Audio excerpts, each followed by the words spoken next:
నమస్తే రమగారు. నమస్తే జయ. రమగారు, కామెంట్స్ రూపంలో వచ్చిన ఒక ప్రశ్న అండి. భార్యలకి ఎంతవరకు ఫైనాన్షియల్ మ్యాటర్స్ చెప్పాలి?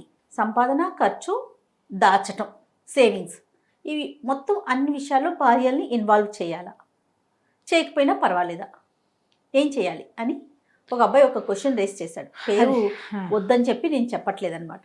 భార్యల తెలివితేటల మీద ఆధారపడి ఉంటాయి జయ, అవన్నీ డిపెండ్స్.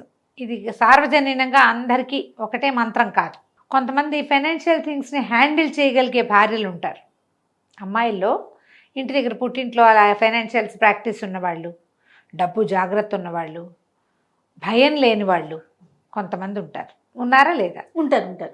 తర్వాత ఖర్చు పెట్టేసే అతి ధోరణి లేకుండా జాగ్రత్త పరత్వం ఉన్నవాళ్ళు 1% ఉంటారు. కొంతమంది ఉంటారు. 1% అనకూడదు, ఉన్నారండి. ఒక 50% అనుకోపోని, అలా అంత కూడా ఉండరా, ఒక 30% ఉంటారు.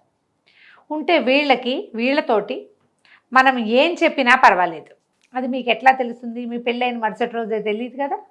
కొంత జర్నీ చేశాక అమ్మాయి ఎట్లా ఖర్చు పెడుతుంది, ఎట్లా జాగ్రత్త పడుతుంది, తన జీతాన్ని ఏం చేస్తుంది, లేదా నువ్వు తనకి ఇచ్చిన డబ్బును అమ్మాయి ఎట్లా జాగ్రత్త చేస్తుంది, ఏదైనా ఖర్చులు పెట్టేటప్పుడు ఆ అమ్మాయి ధోరణి ఎట్లా ఉంటుంది, యాత్రంగా డబ్బు ఏదైనా చూసేసరికల్లా వెంపర్లాటగా కొనేస్తుందా, ఆలోచించుకుంటుందా, వైజ్గా స్పెండ్ చేస్తుందా, తెలివిగా చూసుకుని చెప్పచ్చు. బేసిక్గా ఇప్పుడు ఎంత ప్యాకేజీ అనేది మొదట ఈ రోజుల్లో చెప్పవలసిందే కదా. లవ్ మ్యారేజ్ అయినా అరేంజ్ మ్యారేజ్ అయినా ఎంత జీతము, ఎంత ప్యాకేజీ, ఎంత డబ్బులు వస్తాయి, నెల తిరిగేసరికి ఎంత జీతం వస్తుంది తెలియాలి. తర్వాత అబ్బాయిలు ఈ రోజులో ఆల్రెడీ నాకు కొన్ని కమిట్మెంట్స్ ఉన్నాయి, అమ్మాయిలు కూడా మాకు కమిట్మెంట్స్ ఉన్నాయి అని చెప్పుకుంటున్నారు. నువ్వు సపోర్ట్ చేయాలి అని మాట్లాడుకుంటారు. ఈ కాలపు మాటలే కదా ఇవన్నీ. అవునండి. కమిట్మెంట్స్ ఉన్నప్పుడు ఇంకో కొంతమంది నేను చూసిన కేసులు కూడా ఇందులో చెప్తా, 1-2. ఇంట్లో అంతా నువ్వు చూసుకో, నేను సేవ్ చేస్తా అని చెప్తారు. ఒకళ్ళ జీతం సేవ్ చేసి ఒకళ్ళది స్పెండ్ చేస్తారు. దీనికి మాత్రం సుతరామో ఒప్పుకోవద్దు. ఎందుకంటే నేను సేవ్ చేస్తా అని చెప్పేవాడిని ఎప్పుడు నమ్మాలంటే వాడు ఎక్కడ సేవ్ చేస్తున్నాడో మీరు చూడాలి. ఆ పాయింట్ తెలిసి ఉండాలి. ఎక్కడ సేవ్ చేస్తున్నారో, ఎక్కడ మదుపు పెడతారో, ఎవరికి ఇస్తున్నారో, ఏం చేస్తున్నారో తెలియకుండా ఆడవాళ్ళ జీతం అంతా ఖర్చు పెట్టించేవాళ్ళు కొంతమంది.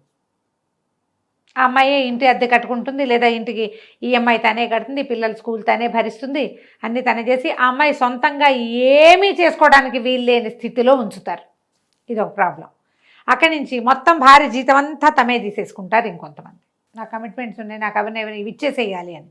నువ్వు కమిట్మెంట్స్ ఉన్నాయని భార్య జీతం తీసుకునేటప్పుడు నీకు ఏ కమిట్మెంట్ ఉందో భార్యకి చెప్పపోవడం అన్యాయము, తప్పు. అవునా కాదా?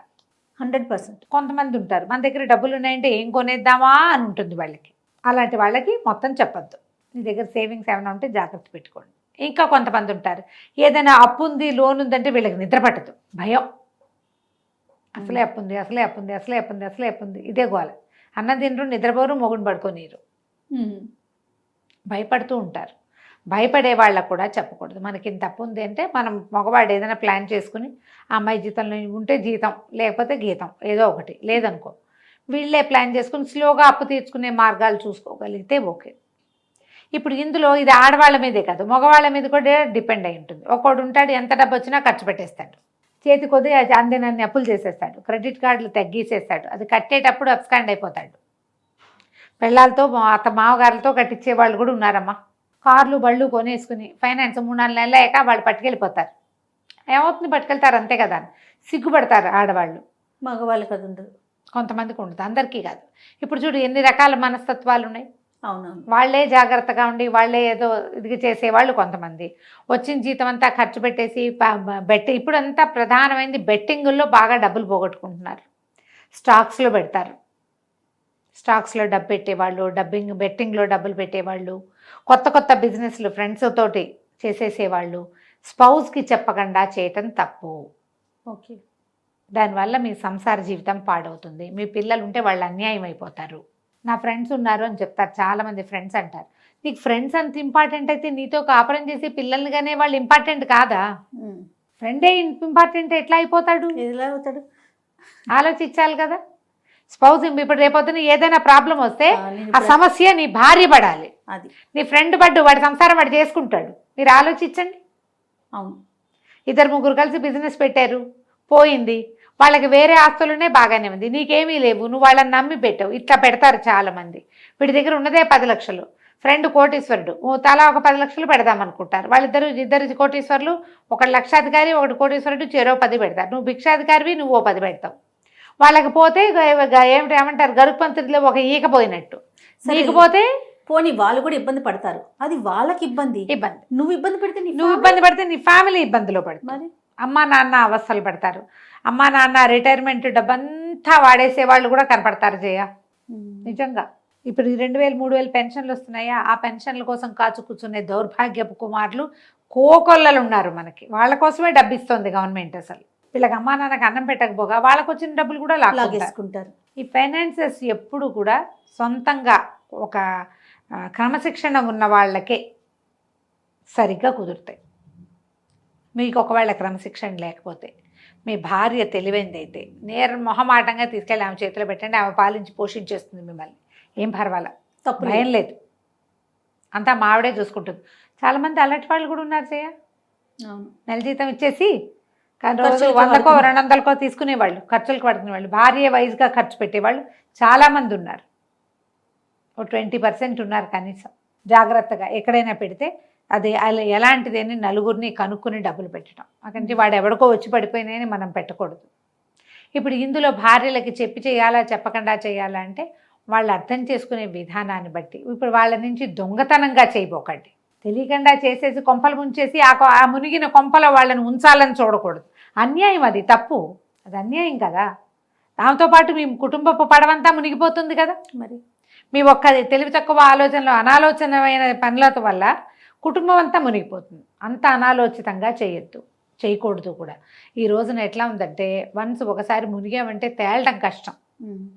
అక్కడి నుంచి ఇంకా చేస్తారు, ఇంకా కొన్ని పనులు భర్తలు చేయకూడని పనులు. భార్యలు కూడా, ఆడవాళ్ళు కూడా ఉన్నారమ్మా. ఫ్రెండ్స్కి షూరిటీ సంతకాలు పెట్టేస్తూ ఉంటారు.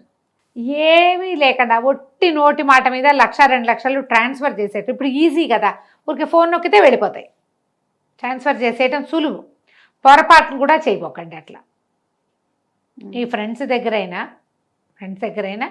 మీరు పంపించేదానికి ఎందుకు, ఏమిటి, ఎప్పుడు ఇస్తావు అనేది మాట్లాడకుండా, అది మీ ఇంట్లో వాళ్ళకి చెప్పకుండా మాత్రం చేయదు. 5, 10, 20కి ఏం పర్వాలా, అది దాటిన అమౌంట్. మీ ఇంట్లో సగం ఖర్చులు గడిచిపోతాయి అనుకున్న అమౌంట్ని పొరపాటును కూడా ఇవ్వకండి. ఇచ్చినా చెప్పండి, తెలియచేయాల్సిందేనమ్మా.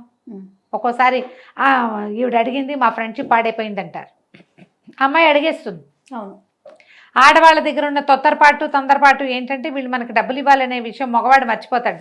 తన స్నేహం కొద్దీ వీళ్ళకి ఏవో లావాదేవీలు ఉంటాయి, చూసి చూడనట్టు ఊరుకుంది. ఈ అమ్మాయి ఊరుకోదు. ఆడవాళ్ళకి ఆగలేనితనం ఉంటుంది జయ. అవును, వాడు ఎప్పుడు ఇస్తాట డబ్బులు, పెద్ద కబుర్లని చెప్తున్నాడు కానీ అలా అడుగుతున్నావా లేదా అంటారు. ఆ డబ్బు ఇతందైనా సరే. దీనివల్ల ఇళ్లల్లో ప్రాబ్లమ్స్ వస్తాయి, ఫ్యామిలీ ప్రాబ్లమ్స్, ఫ్రెండ్స్ తోటి ఇబ్బంది వస్తుంది, బిజినెస్ పార్ట్నర్స్ మధ్య ఇబ్బంది వస్తుంది.